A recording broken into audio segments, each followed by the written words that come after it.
Hey everyone, welcome back.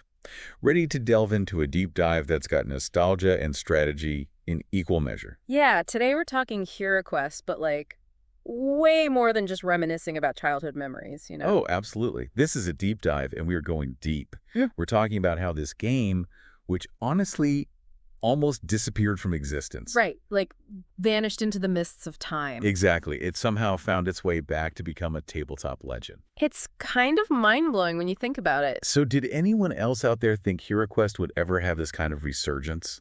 I mean, I gotta be honest, I didn't. Yeah, you've really got to tip your hat to Hasbro for this one. They recognized that spark, that love people still had for this game. For sure. But to really get the full impact of this comeback story, we got to rewind a bit, right? Back to the glorious days of the late 80s. Oh yeah, I think shoulder pads, synth pop ruling the airwaves. Leg warmers. Exactly. It was a whole vibe. And right in the middle of it all, you had this gaming revolution brewing. It's like a totally different world. Yeah. So take us back. Set the scene for us. Okay, so picture this. Games Workshop, you know them, right? Famous for their super detailed, kind of intense games. Intense is a good word for it. Well, they decided to team up with Milton Bradley. Wait, hold on. Games Workshop and Milton Bradley. That's like peanut butter and pickles. Right. It seems like such a weird combo, but somehow it just works. So what was the goal with this unlikely alliance? They wanted to create a gateway, not in a literal sense, of course, but a gateway into fantasy gaming. Okay, I like where this is going. Specifically, they wanted something that would appeal to a younger audience, kids who might have found something like Dungeons and Dragons a little too, shall we say, overwhelming. We'll do hardcore. Exactly. And that's where HeroQuest comes in. Ta-da! And to the hero. So who was the mastermind behind this grand plan? That would be Stephen Baker, the lead designer. And let me tell you, this guy had a vision. He wanted to capture that classic dungeon crawl feel, the heroes battling monsters, overcoming traps, the whole 9 yards. But he wanted to make it, like, accessible. So he wanted to bottle that dungeon crawling magic and share it with the world. Precisely. And he managed to do it without getting bogged down with super complicated rules and endless character sheets. Which, let's be honest, can be a little intimidating. Oh, totally. Think about it. The spells, the combat, everything was handled with cards. Yeah. Easy to understand, quick to resolve, but still enough depth there to make your choices feel meaningful. You know, you're right. Those cards were so iconic. I remember holding those cards, and it really did feel like you were holding a piece of the dungeon in your hand. It was magical. Speaking of magical, one of the things that always got me about HeroQuest was how immersive it felt. Those miniatures, the furniture, the way the dungeon unfolded tile by tile. It was an experience. Oh, 100%. And those weren't just there to look pretty. Though they did look pretty darn cool, they were a key part of what made the gameplay so engaging. Okay, so break it down for us. Well, take the miniatures, for example. Yeah. You've got your barbarian, your dwarf, your elf, your wizard. Each one's got their own little quirks. They move differently. They fight differently. It's all based on their unique stats and abilities. So you're not just playing the game, you're embodying these characters, flaws and all. Love it. Tell me more about these unique abilities. What kind of things could they do? So you're not just playing the game, you're embodying these characters, flaws and all. Love it. Tell me more about these unique abilities. What kind of things could they do? Okay, so for instance, you're a barbarian, all about that brute strength, right? Yeah.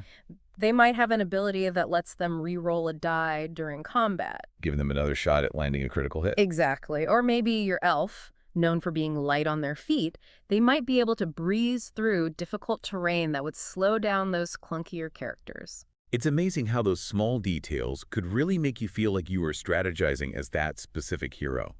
It wasn't just about blindly rolling dice. It was about making those tough choices, weighing risks, knowing when to charge into battle and when to hang back. Maybe let your wizard soften up the enemy with a well-placed spell. Right. Every decision had weight. Absolutely. And let's not forget that ever-present danger lurking around every corner. Remember that feeling of dread when your hero had to search for traps? Each step could trigger a hidden pitfall or a deadly arrow trap. Talk about tense. Oh man, tell me about it. You're sweating over every dice roll. And that's where Zargon, the villain of our piece, really comes into play. Remember, one player gets to be Zargon, the puppet master behind the scenes, controlling the monsters, setting those devious traps, basically making life as difficult as possible for the heroes. So it's not just you against the game. It's you against another player who's actively trying to outsmart you at every turn. That just adds this whole other level, this layer of complexity, and, let's be honest, a healthy dose of competition. Totally. Zargon, they had their own map, but it was a secret one. They could see the entire dungeon layout where all the traps were hidden, where the monsters were lurking, everything. Talk about an unfair advantage. Haha. Well, in a way, yeah. But their job was to guide the heroes through the quest, not just wipe them out completely. Although, let's be real, a little bit of that was always fun. Oh, for sure. A little friendly sabotage never hurt anyone, right?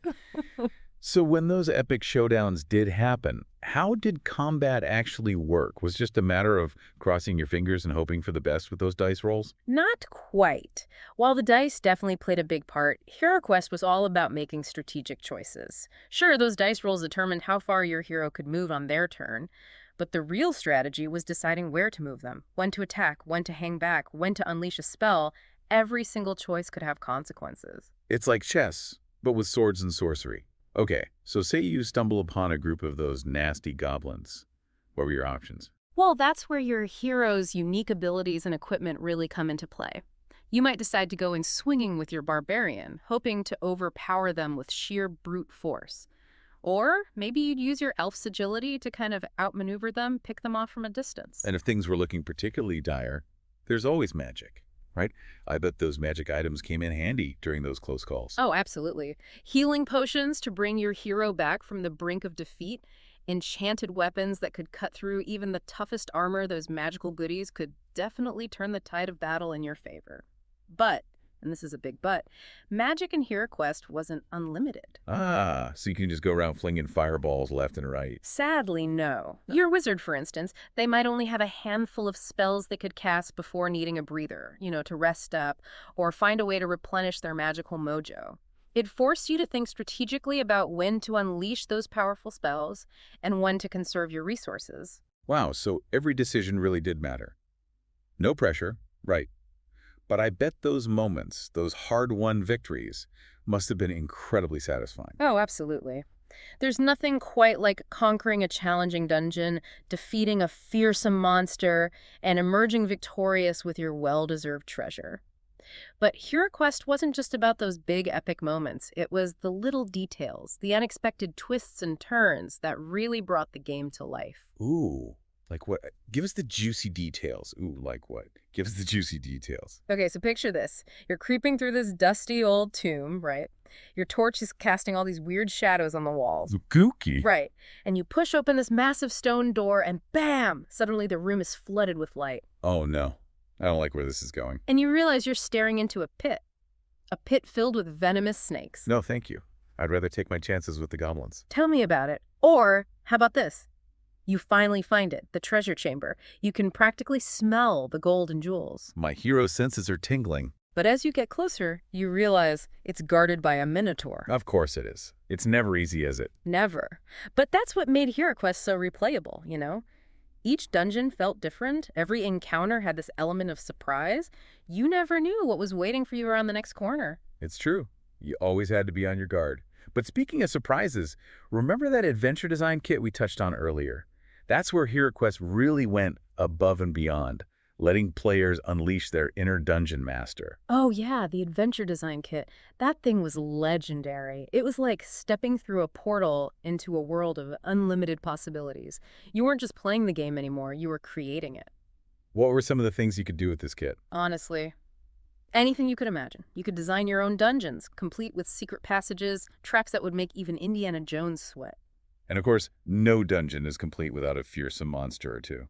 Exactly. You could create your own quests with custom objectives, storylines that would rival your favorite fantasy novels, unforgettable characters. You could even invent your own monsters. That's incredible. It sounds like the adventure design kit wasn't just an expansion pack, it was a whole other dimension of gameplay.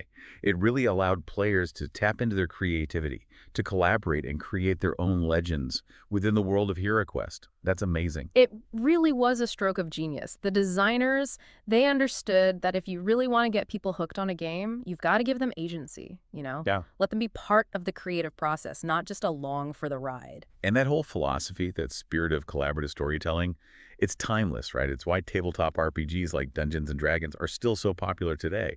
They offer that unique blend of imagination, strategy, and social interaction that you just don't find anywhere else. 100%. Hmm. And it's something that HeroQuest, even with its simpler rules and, family-friendly vibe, managed to capture so well. It wasn't just a game. It was a gateway to a shared experience. Those moments of laughter, those hard-fought victories, the nail-biting suspense of not knowing what's going to happen next. You only get that when you're huddled around a table with friends and family, all on this unpredictable adventure together. It's funny. We've talked about the nostalgia factor, the awesome miniatures, the innovative gameplay, but I think you've hit the nail on the head. What makes HeroQuest so special, so enduring, is that ability to bring people together, to forge connections, to create memories that last a lifetime. Testament to the power of games, wouldn't you say? Absolutely. In a world that's constantly trying to get us glued to screens, there's something truly magical about unplugging, rolling some dice, moving those miniatures across the board, and just letting your imagination run wild. And that magic, that's the legacy of HeroQuest. It lives on not just in the game itself, but in the memories, in the connections it created. And as we've seen with its recent comeback, that legacy is more powerful than ever. So as we close the dungeon door on this epic deep dive, what's the one thing you hope our listeners take away from today's exploration of HeroQuest? If there's one thing I hope they remember, it's this. Games have this incredible power to transcend time. They can transport us to other worlds, connect us with the people we care about most, and remind us that play isn't just for kids, it's an essential part of what makes us human. So the next time you have a chance to gather your friends and family around a table, don't hesitate. Break out those dice, dust off those miniatures, and get ready for an adventure. You never know what amazing memories you might make. Well said. And on that note, we'll leave you to ponder your next quest. Until next time, may your adventures be legendary.